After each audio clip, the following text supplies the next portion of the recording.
प्रत्येक वेळेस आपण खूप काही गोष्टींवर डिस्कस केलेल्या आहे. या वेळेस त्या सगळ्या गोष्टी एकत्र जाणून घेऊयात. Welcome on M G 90.8 FM. This is R J Manisha with you आणि सध्या माझ्यासोबत आहे doctor Amol Pathrikar sir. Hello sir. Hello. कसे आहात तुम्ही? Good. Very good. So sir, neuropsychiatrist and de addiction specialist आहे, आपल्या सर्वांना माहिती आहे. तर सर ना, आज एक ओव्हरऑल व्ह्यू घेऊया आपण मेंटल हेल्थशी रिलेटेड जे पण आहेत, anxiety, depression, multiple personality disorder, याचं एकूण कॉमन काही सिम्पटम्स आहेत का जे फॅमिलीला कळायला पाहिजे अर्ली स्टेजवर? अगदी बरोबर.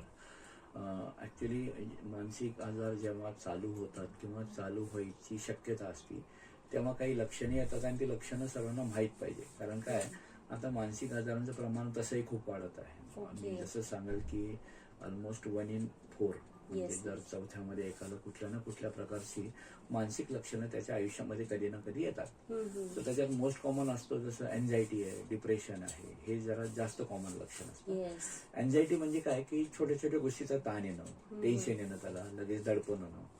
आणि कधी कधी काय होतात की जुन्या गोष्टी आठवतात ज्या मागं कधी घडलेल्या असतील पास्टमध्ये, त्या समोर जर आल्या, एखादा ट्रॉमा झाला असेल, मेंटल ट्रॉमा, किंवा कधी काही घटना घडली असेल जी वाईट किंवा धक्कादायक घटना, त्या काय येतात ना, त्या आठवल्या तर त्याचा परिणाम असा होतो की त्यांना सतत पॅनिक अटॅक्स येतात. आपण ऐकतो पॅनिक अटॅक्स मला येतात.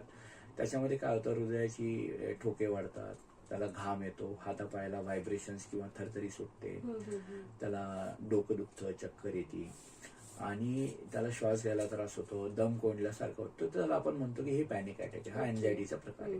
म्हणजे त्याला त्यावेळेस ते लक्षणं खूप जास्त वाढतात आणि त्याला बऱ्याच लोकांना चेस्ट पेन होतं, त्यांना वाटतं की मला आता हार्ट अटॅक येतो की काय.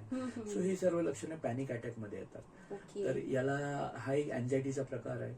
काही एन्झायटी म्हणजे जनरलाइज एन्झायटी म्हणजे काय की रोजच्या डे टू डे लाईफ मधल्या ज्या गोष्टी असतात त्याचा ताण येणं. सोप्याचं साधं, जसं आपल्याला गॅस संपलाय, लाईट बिल भरायचंय किंवा कुठे वेळेवर पोहोचायचंय हे. आणि जसं मुलांमध्ये बाबा एक्झामचं टेन्शन किंवा इंटरव्ह्यूचं टेन्शन, तरुणांमध्ये या ज्या छोट्या गोष्टी याला आपण जनरलाइज एन्झायटी म्हणतो. आणि तो स्वभाव पण असतो कोणाकोणाचा जास्त अँशियस, ओव्हर थिंकिंग वाला. सो याला म्हणतो आपण एन्झायटी. दुसरं आहे डिप्रेशन. डिप्रेशन हे खूप कॉमन आहे. आपण मागच्या काही दिवसांमध्ये आपण हे पण म्हणजे मागच्या काही इंटरव्ह्यूज मध्ये आपण जसं त्याच्यामध्ये मी सांगितलं, India is the most depress country of the world. म्हणजे डिप्रेशनची कॅपिटल आहे आपण इंडिया. सगळ्यात जास्त रुग्ण डिप्रेशनचे आहेत भारतामध्ये. मग त्याच्यामध्ये काय की सतत उदासपणा येतो, करमत नाही, मन लागत नाही, आपल्या आवडीनिवडीच्या गोष्टीमध्ये सुद्धा त्याला रस राहत नाही, कधी कधी चिडचिडपणा वाढतो, किंवा मग रुग्ण शांत होऊन जातो, जास्त बोलत नाही, कोणामध्ये मिक्स होत नाही. आपण बघतो बरेचसे व्यक्ती त्यांच्या रूम मध्ये तसेच बसून राहतात, युजली तर कम्युनिकेट करत नाही, फ्रेंड्स मध्ये जात नाही. तर मग आपण याला म्हणतो डिप्रेशन.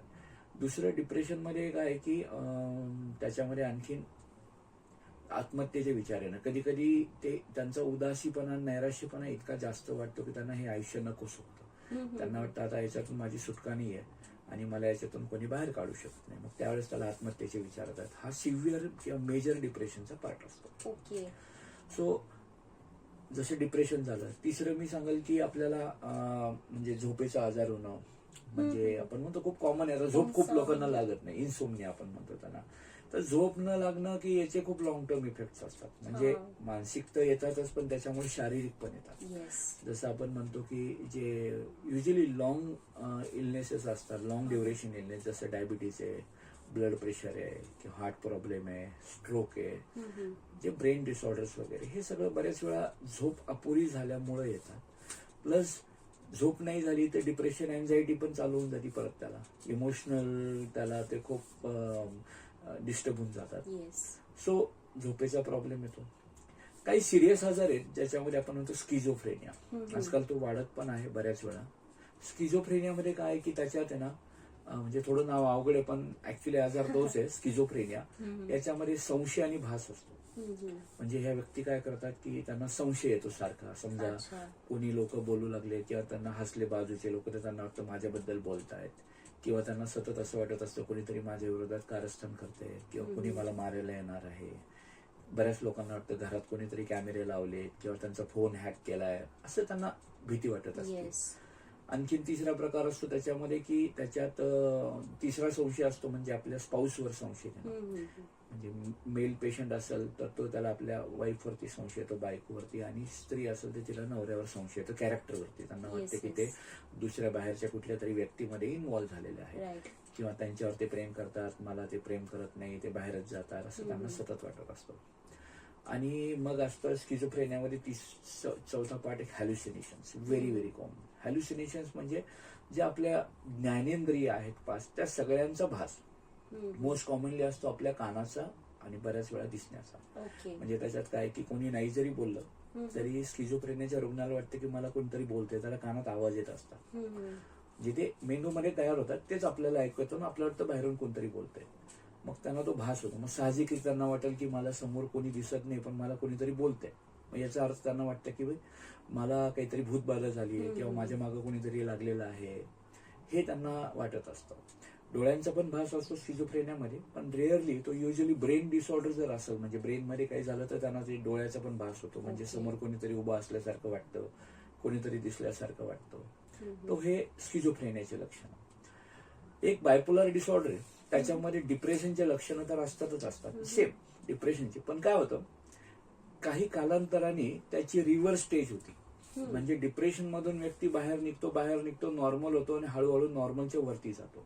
मग त्याच्यामध्ये एक्झॅक्टली डिप्रेशनच्या उलट लक्षण येतात. म्हणजे त्याच्यामध्ये अति आनंद वाढतो, अति उत्साह वाढतो, ओव्हर एक्साइटमेंट वाढते, त्याच्यामध्ये कॉन्फिडन्स खूप जास्त वाढतो, व्यक्ती मोठ्या मोठ्या गोष्टी करतो, म्हणजे त्याच्या कॅपॅसिटीपेक्षा तो जास्त मोठ्या गोष्टी करू लागतो. आणि त्याच्यामध्ये त्याला म्हणजे त्याचा चिडचिडपणा येतो, पॉवर आल्यासारखं वाटतं. खूप वेळा त्याच्यामध्ये रिलिजियस खूप जास्त, म्हणजे सकाळी लवकर 4ला उठणं, आंघोळ करणं, लगेच देवपूजा करणं, असं खूप वाढतं ते. सो त्याच्यामध्ये संवेदना त्याच्या खूप जास्त तीव्र होऊन जातात.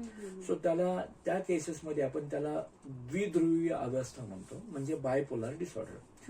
त्याच्यामध्ये जी खालची स्टेज असते ज्याच्यामध्ये डिप्रेशन आहे, आपण त्याला नैराश्याची अवस्था म्हणतो, आणि जी अतिउत्साहाची स्टेज असते त्याला आपण मॅनिया म्हणतो. मग बायपोलर मध्ये हे जे डिप्रेशन आणि मॅनिया हे स्टेजेस त्यांच्यामध्ये अल्टरनेटिव्हली चालत असतात. म्हणजे कधी तो डिप्रेशन मध्ये दिसेल व्यक्ती आणि एकेकाळी कधी कधी तुम्हाला तो एकदम अतिउत्साहात, चंचलपणा वाढलेला असेल, खूप बडबड वाढती त्याच्यामध्ये, खूप चिडचिडपणा वाढतो. सो याला आपण बायपोलर डिसऑर्डर म्हणतो. एक थोडासा आजकाल खूप कॉमन आहे तो म्हणजे ओसीडी. ओसीडी म्हणजे ऑब्सेसिव्ह कंपल्सिव्ह डिसऑर्डर. ओसीडी मध्ये काय की त्याच्यामध्ये एकच गोष्ट सारखी सारखी व्यक्ती करतो. म्हणजे त्याला वाटतं की फॉर एक्झाम्पल आपण जसं त्याला त्याच्या डोक्यात होतं की माझी घाण, किंवा त्याला ना स्वच्छतेबद्दल खूप जास्त विचार करतो. मग तो काय करणार की सारखं सारखं हात धुणार, आंघोळीला गेलं तर मग खूप वेळ लागणार, खूप पाणी सांडणार, आणि एकच गोष्ट सारखी सारखी चेक करणार. जसं आपण साधी आपण हे थोडंफार कधी करतो की दरवाजाचा खटका लावलाय की नाही आपणही चेक करतो बऱ्याच वेळा, किंवा आपण गाडीचं हँडल लावलंय की नाही, किंवा गॅस खालून बंद केलाय की नाही. छोट्या छोट्या गोष्टी आपल्याला पण थोडी सवय असते. परत नीटनेटकं राहणं, प्रत्येक गोष्टी तिथल्या तिथंच ठेवणं, हे थोडेसे याचे सिरियस सिम्पटम जर वाढत गेले किंवा याच्यामध्ये खूप जास्त वेळ गेला ते परफेक्ट करण्याच्या नादात, तर त्याला आपण ओसीडी म्हणतो. सो युजली हे खूप कॉमन डिसऑर्डर्स आहेत, आणि त्याचे मानसिक आजारामध्ये त्या त्या आजारानुसार त्याची ही लक्षणं आपल्याला सर्वांना माहित पाहिजे. एक्झॅक्टली. आणि फॅमिलीला हे लक्षणं अर्ली स्टेजवर कळले तर मग त्यांचा काय रोल असणार आहे? How they should manage it? Yes, मानसिक आजारामध्ये काय किंवा कुठल्याही आजारामध्ये की जितकं लवकर आपण त्याला निदान करू तेवढं लवकर त्याला ट्रीटमेंट व्हायला पाहिजे, किंवा ते लवकर आढळले पाहिजे. कारण मानसिक आजारात काय, एकदा जर तो वेळ गेला तर मग जो प्रॉपर ज्यामध्ये आपल्याला वेळ ट्रीटमेंट, जो प्रेशियस टाइम असतो, त्या प्रेशियस टाइम मध्ये त्याची ट्रीटमेंट झाली तर पेशंट लवकर क्युअर होतो, आणि बऱ्याच वेळा त्यांना गोळ्या हळूहळू बंद करता येतात. आपल्याला जे एकदम अर्ली स्टेजमध्ये असतात त्यांना लगेच फरक पडतो. सो काय आहे ना, अर्ली डिटेक्शन म्हणजे त्यांच्या ते लवकर ते त्यांना ते जाणून घेणं की लक्षणं, आणि लगेच मदत घेणं, ह्या गोष्टी नातेवाईकांना करणं खूपच गरजेचं आहे. बऱ्याच वेळा काय होतं की काही लक्षणं लहानपणातच दिसतात. म्हणजे इव्हन लहान लहान मुलांमध्ये आपण पाहतो त्याचा चिडचिडपणा खूप जास्त वाढलेला आहे, किंवा मग हट्टीपणा खूप जास्त वाढतो. आणि मुलांमध्ये कधी आपण पाहतो की ते अभ्यासामध्ये काही वर्ष चांगले असतात, म्हणजे आपण पाहतो 7वी-8वी पर्यंत चांगले होतात आणि सडनली त्यांचा परफॉर्मन्स कमी होऊन जातो, नंतर अभ्यासामध्ये कॉन्सन्ट्रेशन कमी होतं. तर ह्या गोष्टी थोडं लक्षात राहायला पाहिजे की हे कशाची डिप्रेशनची अवस्था असू शकते किंवा आणखीन कशाची अवस्था असू शकते, की लहान मुलामध्ये हे लक्षण असतात. किंवा आपण आणखीन एक जसं मी सांगितलं, डिप्रेशनमध्ये सुसाईड खूप कॉमन असतो. आता जो व्यक्ती आपल्या मानसिक आजारामध्ये असं आहे की गमतीनं जरी एखादा व्यक्ती किंवा सहजतेने जरी कधी बोलून गेला की मला जगावं वाटत नाही, तरी तो शब्द खूप सिरियसली घ्यायला पाहिजे. आम्ही नातेवाईकांना सांगतो की त्याच्याशी बोलणं गरजेचं आहे, संवाद साधणं गरजेचं आहे डिप्रेशनच्या व्यक्तीला, की त्याच्याशी त्याला काय वाटतंय, त्याच्या भावना समजून घेणं गरजेचं आहे. त्याला तो इमोशनल सपोर्ट गरजेचा असतो. तुमच्या घरामध्ये त्यांना ऍज अ फॅमिलीनी सगळ्यांनी सपोर्ट केला पाहिजे, फ्रेंड्सनी केला पाहिजे आणि त्यांच्याशी कम्युनिकेशन डेव्हलप केलं पाहिजे. तरच तो तुमच्याशी बोलू शकेल, इंटरॅक्ट करू शकेल. तसा रॅपो आपण त्यांच्याशी डेव्हलप करता आला पाहिजे. आणि त्याला जर आत्महत्येचे विचार येत असतील तर काही गोष्टी थोडं लक्ष ठेवायचं की त्याला एकटं सोडायचं नाही.